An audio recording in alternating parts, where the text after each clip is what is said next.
복의 근원 강림하사 찬송하게 하소서.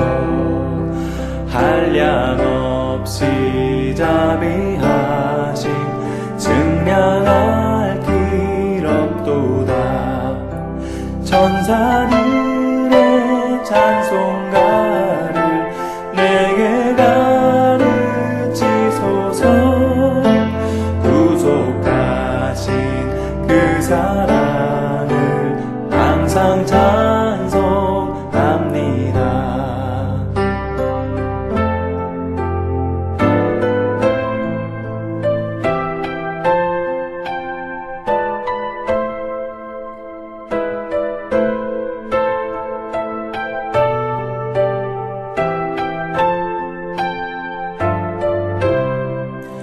주의 크신 도움 받아 이때까지 왔으니 이와 같이 천국에도 이르기를 바라네.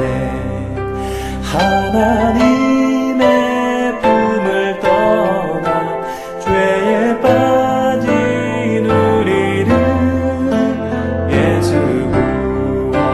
구원하시려고 보혈 흘려주셨네.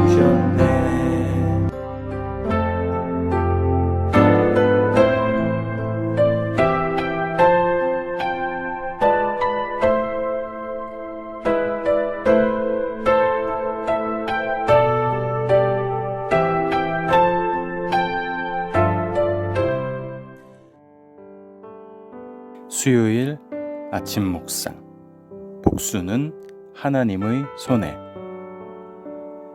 다윗은 사울을 죽일 수 있는 절호의 기회가 다윗에게 찾아옵니다.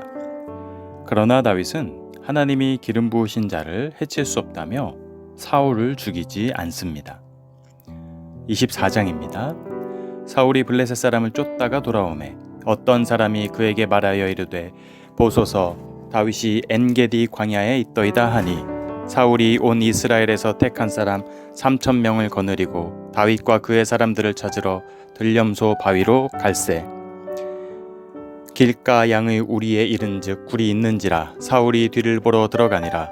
다윗과 그의 사람들이 그 굴 깊은 곳에 있더니 다윗의 사람들이 이르되 이것이 그날이니이다 하니 다윗이 일어나서 사울의 겉옷자락을 가만히 베니라. 그리한 후에 사울의 옷자락 뱀으로 말미암아 다윗의 마음이 찔려 자기 사람들에게 이르되 내가 손을 들어 여호와의 기름 부음을 받은 내 주를 치는 것은 여호와께서 금하시는 것이니 그는 여호와의 기름 부음을 받은 자가 됨이니라 하고 다윗이 이 말로 자기 사람들을 금하여 사울을 해하지 못하게 하니라. 사울이 일어나 굴에서 나가 자기 길을 가니라. 그 후에 다윗도 일어나 굴에서 나가 사울의 뒤에서 외쳐 이르되 내 주 왕이여 하매 사울이 돌아보는지라. 다윗이 땅에 엎드려 절하고 다윗이 사울에게 이르되 보소서 다윗이 왕을 해하려 한다고 하는 사람들의 말을 왕은 어찌하여 들으시나이까. 오늘 여호와께서 굴에서 왕을 내 손에 넘기신 것을 왕이 아셨을 것이니이다. 어떤 사람이 나를 권하여 왕을 죽이라 하였으나 내가 왕을 아껴 말하기를 나는 내 손을 들어 내 주를 해하지 아니하리니 그는 여호와의 기름 부음을 받은 자이기 때문이라 하였나이다. 내 아버지여 보소서 내 손에 있는 왕의 옷자락을 보소서. 내가 왕을 죽이지 아니하고 겉옷자락만 베었은즉 내 손에 악이나 죄과가 없는 줄을 오늘 아실지니이다. 왕은 내 생명을 찾아 해하려 하시나 나는 왕에게 범죄한 일이 없나이다. 여호와께서는 나와 왕 사이를 판단하사 여호와께서 나를 위하여 왕에게 보복하시려니와 내 손으로는 왕을 해하지 않겠나이다. 옛 속담에 말하기를 악은 악인에게서 난다 하였으니 내 손이 왕을 해하지 아니하리이다. 이스라엘 왕이 누구를 따라 나왔으며 누구의 뒤를 쫓나이까. 죽은 개나 벼룩을 쫓음이니이다. 그런즉 여호와께서 재판장이 되어 나와 왕 사이에 심판하사 나의 사정을 살펴 억울함을 풀어주시고 나를 왕의 손에서 건지시기를 원하나이다 하니라. 다윗이 사울에게 이같이 말하기를 마침에 사울이 이르되 내 아들 다윗아 이것이 네 목소리냐 하고 소리를 높여 울며 사람이 그의 원수를 만나면 그를 평안히 가게 하겠느냐? 네가 오늘 나에게 행한 일로 말미암아 여호와께서 너에게 선으로 갚으시기를 원하노라. 다윗이 사울에게 맹세하매 사울은 집으로 돌아가고 다윗과 그의 사람들은 요새로 올라가니라. 하나님은 의로운 재판장으로서 정확히 판결하시고 보응하십니다. 다윗은 자신의 손에 들어온 사울의 운명을 하나님의 손에 맡겨드렸습니다. 이스라엘의 왕은 칼로 되는 것이 아니라 하나님이 세우신다는 것과 하나님이 모든 것을 공평하게 판결하실 것을 믿었기 때문입니다. 우리의 억울함을 하나님께 아뢰고 맡기는 것은 어리석거나 무력한 방법이 아니라 가장 지혜롭고 강력한 처신입니다. 내 손으로 보복하려 하지 말고 공의의 재판장이신 하나님을 신뢰하십시오. 1절 2절에 보면 이렇게 나옵니다.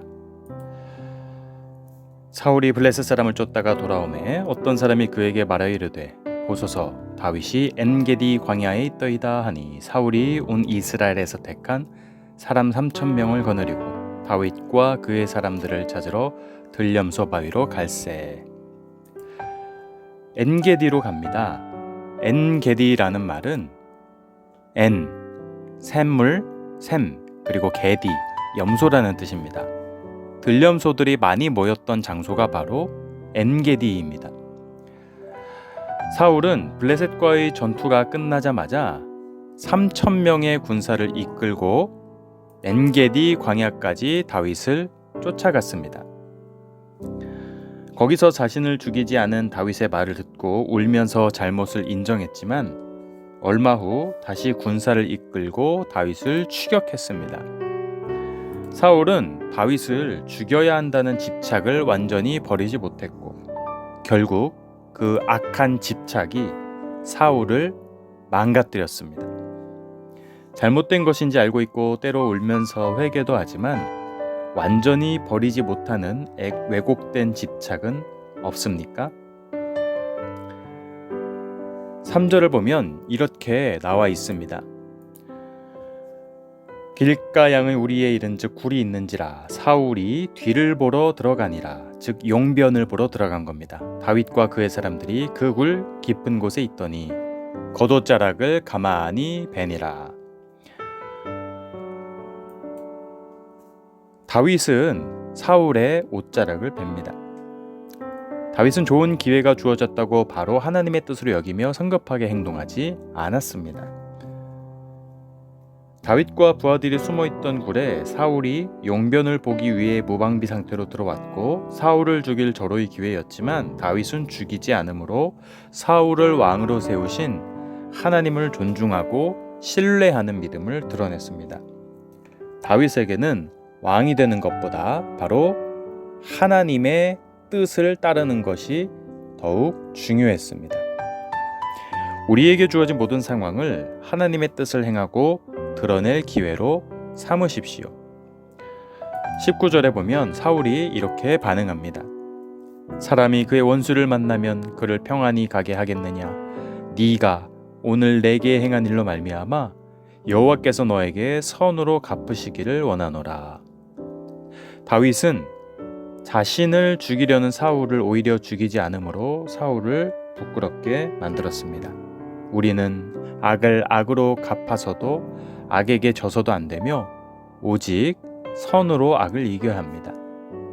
우리의 선함과 다름이 우리의 의로움이며 하나님의 은혜와 사랑을 보여주는 통로가 됩니다. 주변 사람들이 나의 선대를 통해 하나님의 선하심을 느끼고 경험합니까?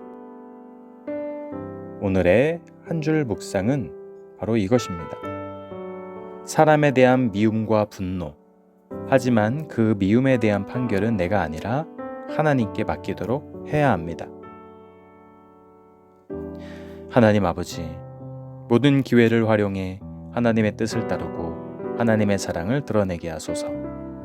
각자 기도하고 마무리합니다.